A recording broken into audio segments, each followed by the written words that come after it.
Hi friends, hello, hi, how are you? I hope you guys are having an amazing day today. Hello. So today is a little bit different because I decided I'm gonna do a get ready with me. I haven't done one of these in a long time. I kind of stopped doing makeup type videos when I broke my wrist because I just felt like it was sad trying to watch me like apply makeup with a broken wrist, and then I just haven't really gotten back into it since having my cast off. So today I decided I wanted to do a little get ready with me. I was gonna do like a life update, but I have another video coming out that I think is gonna serve as kind of like my life update. So I decided to do a video reacting to your assumptions about me. This was a tag like a while ago, and I think it's kind of fun. It's fun to see what people think about you. So I'm just gonna go through and see what you guys really think of me and get ready at the same time. So I just woke up, so I'm very tired, but we're gonna power through this. I've been getting up so ridiculously late lately just because quarantine has super thrown off my schedule. I was in the zone of like getting up at 6:30 every day and like going to work and like doing it, grinding, and that is gone. So now I get up at like 11 to 12 every day and I'm like, oh well, still a piece of garbage. So normally, this is a dog update, but normally what we were doing with the dog was, because he gets up at like 6:30 and then he goes back to sleep, and then he gets up at like 9 and he goes back to sleep, and then he finally gets up at like 10 when he's ready to go. So we would alternate mornings getting up with him so each of us could have the chance to like really sleep in if we want to. During quarantine, because we're both nocturnal.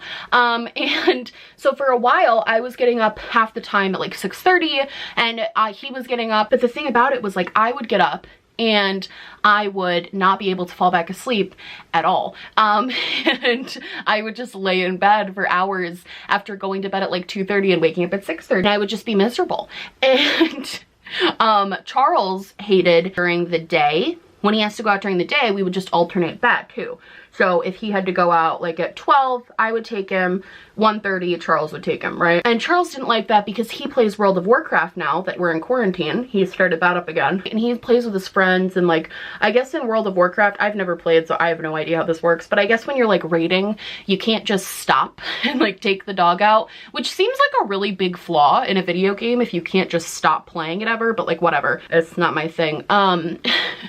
I only know Animal Crossing. So I hated getting up early with Oliver and he hated having to take him out during the day. So we just switched it. So I take him out all the time during the day, full time from like when I wake up, and he does the morning shift. And it has been so good for both of us. And we're both so much happier with that arrangement. But now I'm almost like sleeping in too much because I just can. So I just sleep in. So I've been trying to wake up a little earlier, like set an alarm to wake up at like a normal time, like 9 or 10, which is still really late compared to when I was waking up, but feeling a little bit better. But today was just not the day where I was gonna get up. So yeah, that's that on that. That's why I'm a piece of garbage, but you know, we're all doing the best we can. So assumptions. If anyone assumes I'm a night owl, you're correct. I'm just gonna start at the bottom. I did get quite a few. So let's just go through and, you know, do it. The first assumption, I need to get into this video. I've been filming for like 10 minutes. First assumption, you listen to true crime podcasts. So this is true to an extent. I absolutely love true crime. I think it's so interesting. I love Stephanie Harlow. I love Kendall Ray. I've been loving her videos lately. I love Eleanor Neal. Like, I love all of the true crime people, and I also love true crime podcasts. My favorite one for a long time was Small Town Murders, because it talked about just like the insanity that happens in small towns, and I'm from a really small town, so I related so hard to them being like, they only had one police officer, because that was like my entire life growing up. However, I can really not listen to true crime videos or podcasts too often, or like I can't go on a binge spree of listening to them, because if I do, subconsciously start getting like horrific anxiety, because everything about true crime videos and podcasts plays on my anxieties of getting murdered. And my very irrational fear of being murdered. So all of those videos like slowly start to like mess with my anxiety, and it sucks because I love them. I love hearing about the cases. I think it's so interesting. I get so angry when people aren't given justice. So I have to be in like a mood to be able to listen to them, and if I do listen to them, it can only be like one at a time. I can't listen to it too much. A lot of people are saying I seem very nice, which thank you. That's always a nice thing to hear. I think I am pretty nice. I also think I can definitely be like kind of bitchy. Specifically, I'm remembering when I worked at an advocacy agency, and I do not think the people I was talking to at that time would have thought that I was a nice person, but I was doing it to like get something, make something happen. So I think I am nice, but I also think I know when you just can't be nice anymore and you have to like fight for things. So I think it's kind of a, but I think in my personal life, yeah, I think most people would say that I'm like a nice person. It's so hard saying things like that because it makes me, I always feel like I'm such a, it sounds so pretentious to say that, but then it's like, no, it's not pretentious to call yourself nice. You should be allowed to call yourself nice and not feel like you're being pretentious in any way. You're allowed to compliment yourself. You like Dunkin' over Starbucks. Wow, that's the rudest assumption I've ever read. No, I'm like really into Starbucks. I'm definitely a Starbucks person. I used to be obsessed with Dunkin', but I don't think I actually liked Dunkin'. Like, I don't think I actually liked the coffee. It's just, I'm not kidding you, because I lived in such a small town that there was no job options. Every single one of my friends but me has worked at a Dunkin' Donuts at some point in their life.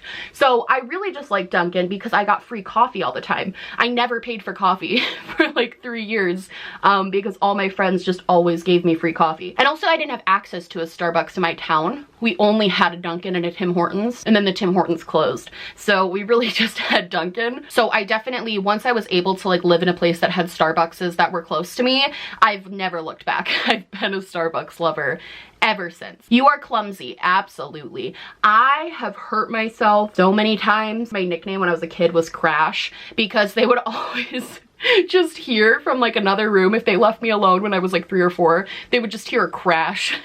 And I'd be like, because I would hurt myself.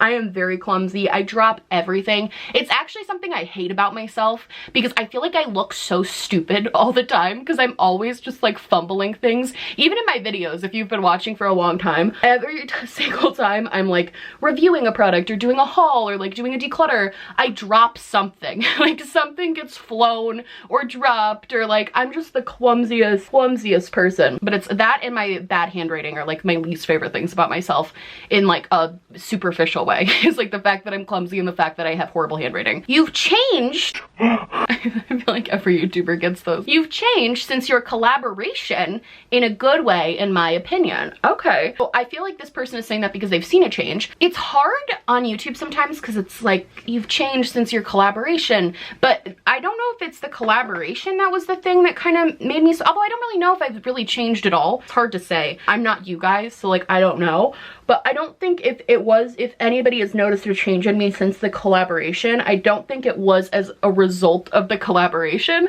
I think it was that time period when that collab came out. So much stuff was happening in my life that was really negative and made me really sad, and kind of changed my perspective on a lot of things. I've actually made like 3 videos sitting down trying to explain that, and I just have never uploaded them because frankly it just like is too much. But I don't know if you have noticed a change in me since the collab came out. I don't know if it's the collab. I think I've just changed my priorities about a lot of things in my life. I think it's more been like a not YouTube related change in any way, but they're saying it's in a good way, so maybe, you know, I don't know.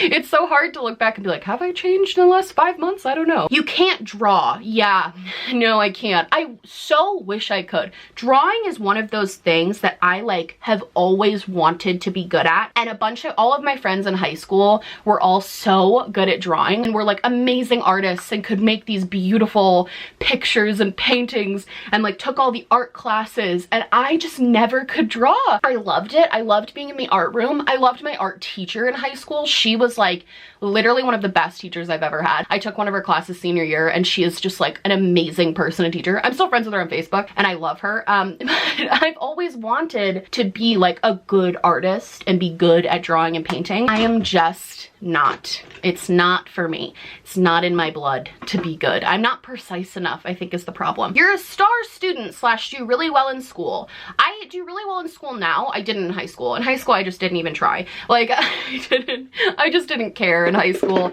I wasn't like in any honors classes or like did particularly well in anything. I was kind of just vibing. I was really there for the extracurriculars. I really loved doing like theater and cheerleading, and like I loved all of that aspect of high school, but I just hated the school part because I didn't see a point in it. I was that girl that was like, when am I even gonna use math in real life? And that is why I did not do well my first year of college. I will say, now that I'm in college and I'm done now actually. I submitted my last paper yesterday. Thank you. But I'm starting master's classes in 2 weeks. Now that I'm like done with my undergrad though, I did really well in college this past like 2.5 years being back in school. Did really, really well for sure. However, I don't like the assumption of like, you're a star student, because I'm not. Like, I had to work really, really, really hard to do well in school because I'm not the type of person that naturally grasps. I naturally can understand concepts. I can conceptually understand things really well, but I'm not the type of person that can like memorize.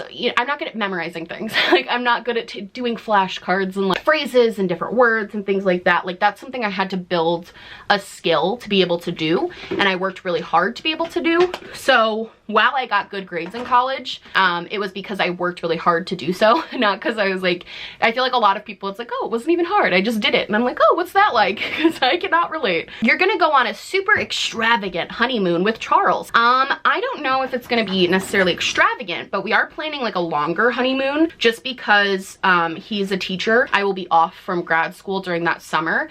So basically our plan is to just take the like time from the beginning of July to like kind of the beginning of August and just take that time to travel and do like the traveling we've always wanted to do. We are kind of deciding between two different choices right now, but both of them would be really like, you know, long, not necessarily extravagant. We're not gonna go to like the Bora Bora and like stay in one of those little huts on the water that cost like $10,000 a night, but it's definitely gonna be a lot of fun, and I'm very, very excited for whichever one we pick because I think both are gonna be a lot of fun. Oh, this one's sweet. I think you've suffered from some insecurities due to weight. I think you are beautiful though. Thank you. Yeah, I feel like I definitely have and still suffer with a lot of insecurities, not even just because of my weight.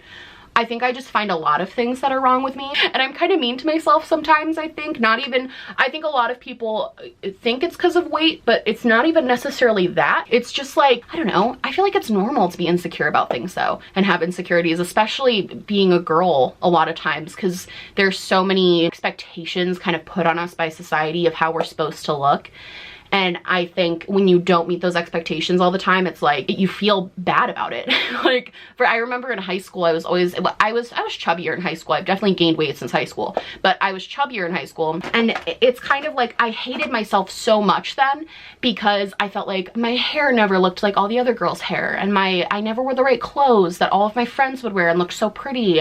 And like, I just felt like I was never like actually like looking the way that everyone else looked. And now as an adult, even though I've technically like gained weight, I think I'm more confident as an adult, and that's only because I've stopped trying to look like what everyone else looks like and imitate what other people do to try and like meet this standard of what's pretty or what's like fashionable or what's whatever. Like, you might hate my style, you might hate how I do my makeup, but it's like I do it this way because this is how I like to do it and what makes me feel good. And I'm actually really proud of that because that's something I definitely struggled with in high school and even early into college. I really struggled with like finding my own identity, and I had so many insecurities because of that. So even though I'm still insecure now because of certain things, like I'll be like, oh, this is ugly, you look ugly today, or like your chin looks gross today, your eyes look weird today. Even when I have those days, I think overall, like an overarching theme of my life now is very confident and very happy with who I am, and I think that's a really good thing. The only time that's really wavered in the past few months has been when I had to try on wedding dresses, because that was like, I haven't talked about this at all, but like that was literally, I only got to try it on from one store before the pandemic happened, and I went with one of my best friends, and I've had anxiety ever since going, and this is so sad, and I'm not trying to be like, oh, poor me, but like, I have genuinely, I hope maybe someone else feels this way too, I don't know, but I have genuinely, ever since trying on those dresses and feeling like I looked absolutely atrocious in all of them, I have so much anxiety that I'm gonna look so ugly on my wedding day, and that I'm just like not gonna look pretty, and that I'm not gonna be able to find a dress that like makes me feel so beautiful. And I almost low-key feel like Say Yes to the Dress has ruined me, because all of those girls try on dresses and they like cry and they have this emotional reaction to it, and they're like this like overwhelming feeling of like feeling so beautiful, and I had the exact opposite reaction to every single dress. I literally felt so hideous in every single one. I felt like I looked so bad. I did not even get teary-eyed. Even the dresses I kind of liked, I was like, yeah, this is like okay. But so I'm hoping when I'm able to go shopping and go to different stores and like try different options, I am hoping that I'll be able to have at least like, I don't think I'm gonna be the bride that like cries, but I hope I have that reaction that's like, I feel so pretty in this, like I feel good, you know? All right, next assumption. You hate being cold. I actually only want to live in a place that is 64 degrees or lower. So I actually hate being hot. I despise it. It's one of the main reasons I don't like the summertime, is because I love wearing like hoodies and sweatpants and leggings and just being cozy, and like big sweaters and being cozy. And as much as I like my summer like outfits, like I have a lot of really cute summer shirts and dresses, I just freaking hate being hot. Like 65 degrees with a little wind is like my perfect day, okay? The only reason I like summer is because I can turn on the air conditioning without Charles yelling at me. If you had a wedding, it would be bling themed. I am having a wedding and it's not bling themed. There isn't really a theme. I don't really have a theme for my wedding. It's more just like, I guess I can tell you guys a little bit about it. A lot of it's planned, but also unfortunately because of COVID, which this is totally understandable, totally get it, but a lot of vendors are not taking new people. I've run into this issue with a few vendors now, just because they're trying to rebook the people who had to reschedule because of COVID, which makes total sense. So a lot of vendors are like waiting to see what happens before they book people for next year. So we unfortunately haven't been able to book a lot of things, but I think that's fine. We have a lot of time still, and I have the venue, which is kind of like the big thing. So knowing that I have the venue locked in is like, now I'm kind of like, okay, just relaxing a little bit. But the wedding itself is, I'm obsessed with the venue that we picked. I think it's like the most beautiful, stunning thing ever. We are hiring a videographer to film the wedding. So we're gonna have to make like a video for YouTube, because I want you guys to be a part of it and like see it. Wouldn't feel right if I didn't share at least some of the aspects of it with you guys. I'm also just excited to like show it to people, because I've been like really planning some awesome stuff, but it's not really bling themed. Definitely like black tie, like formal themed, and it's definitely kind of like fun. But I wouldn't say it's bling. Twinkle light themed might be a better way to put it, because there's gonna be a ton of twinkle lights, because I'm obsessed with how they look in pictures. You're nervous about juggling a social work career and YouTube since you're growing so rapidly. Not particularly. I'm gonna be in grad school for 2 more years, and I'm kind of just gonna ride the YouTube wave as long as I can, and then, you know, hop off. Because I don't anticipate this being like my lifelong career of being a YouTuber. I just don't think that's my life. And I also like worked really hard for my degree and would like to use it. I'm gonna keep doing YouTube through grad school.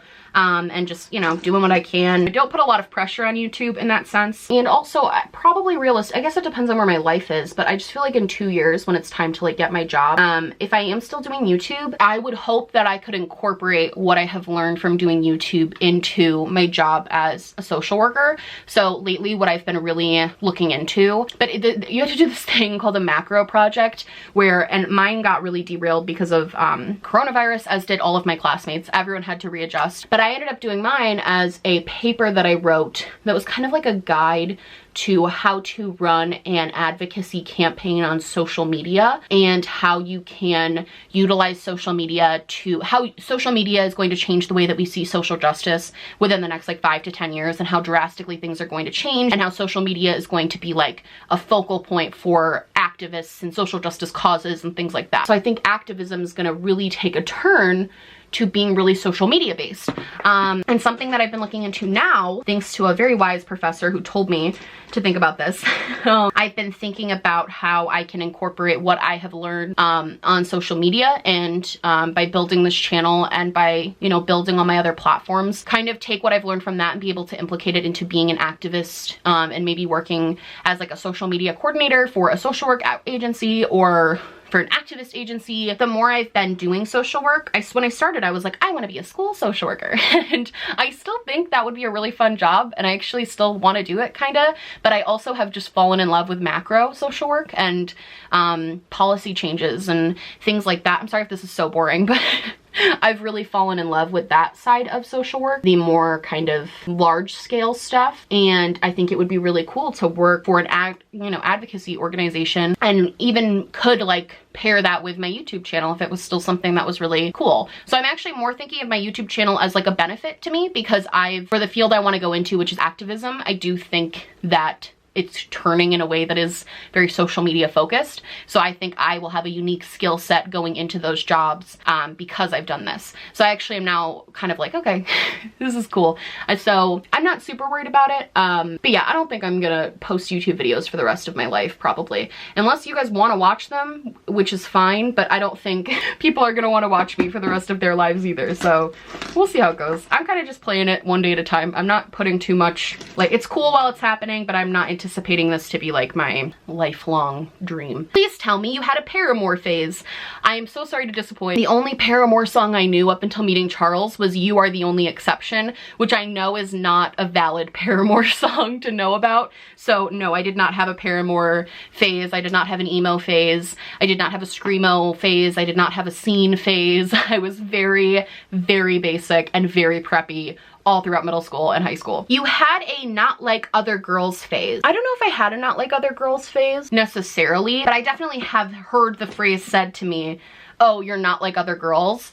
And I felt validated by that statement at a time, because I was like, I didn't understand how wrong that statement was. You know what I mean? Oh, this is a good one. You no longer do many makeup tutorial videos because they don't get as many views as rants and drama. So that is true. They don't get as many views. However, I didn't stop doing them because they weren't getting views, because they never got views. I did them pretty consistently for like a year, and they actually were starting to get like, I mean, 20,000 views on a tutorial is like insane considering my level of makeup skill. So no, I didn't stop doing them because I, you know, didn't like doing them or they weren't getting views. I stopped because I broke my wrist. So now I am gonna try to get more back into it. I did love Tutorial Tuesday, and I want to get back, and I have a trying to look like an Instagram model planned for V soon.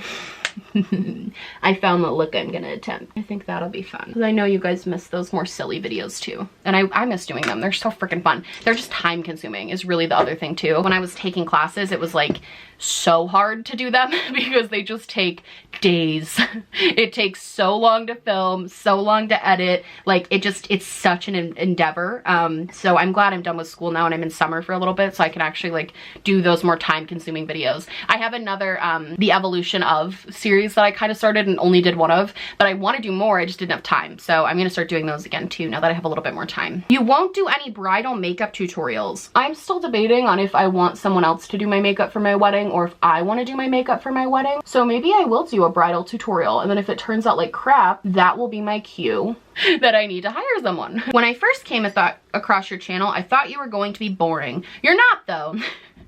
Thanks. I think I probably am boring to some people though, because I am very serious in a lot of videos, and I think some people probably think that's boring, which is fine. Off camera, you have a sailor's mouth. Team. That's very true. I definitely curse a lot more off camera. Gotta, you know, eventually get employed one day after this. I'm just so paranoid about having to get a job that like, because I'm not actively employed right now, that like I will never talk about like sexual things or like crazy stories from when I used to drink or like crazy party nights. Like I don't talk about those things, not because I don't think I'm like, oh, they're not fun, because they're hysterical to talk about and they're funny. A lot of those stories are funny and a lot of those things are funny, but I just want to get a job and I get so nervous about it. And it's also, my mom watches my YouTube channel, so you know. You care about education a lot and want kids to stay in school. Absolutely. I understand and agree with the idea that school is not for everybody, but I also do feel with the rise of social media, I see a lot of kids and hear a lot of kids talk about wanting to drop out so they can like become a YouTuber. And I don't like that. I don't like that. Even if they are successful at it and even if they can make an income from it and all of those things, I still think there's really a huge value in education and getting an education, even in a little way.